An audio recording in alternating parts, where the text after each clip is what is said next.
Ja cilvēkiem nebūtu iespējas emigrēt, pērnā gada 13. janvāra notikumi būtu tikai ziediņi. Tas, ka daudzi aizbrauc strādāt uz ārzemēm, paglāba Latviju no revolūcijas, saka kustības 13. janvāris līderis Vladimirs Lindermans. Люди настроены очень зло. Cilvēki ir ļoti agresīvi noskaņoti attiecībā pret varu. Pirms pāris gadiem tā nebija. Es pat teiktu, ka cilvēki ir ārkārtīgi nežēlīgi noskaņoti pret varu.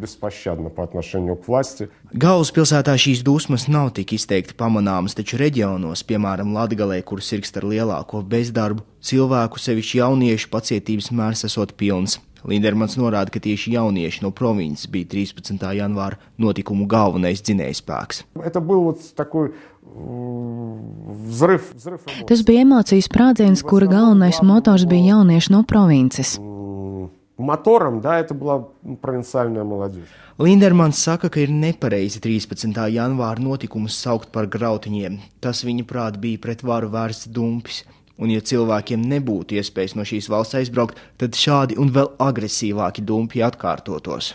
Есть выход этой энергии, это иммиграция.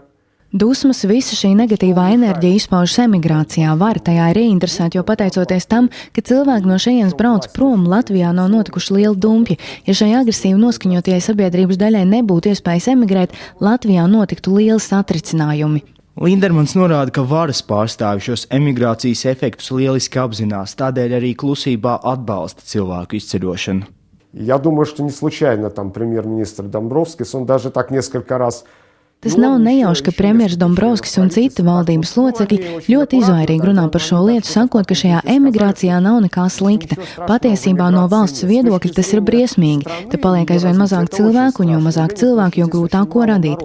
Vispār valstiskumu būs grūtāk saglabāt, ja šeit nebūs cilvēku, taču no varas viedokļa šī masveida cilvēku izceļošana ir izdevīga, un es domāju, ka viņi pat klusām to veicina.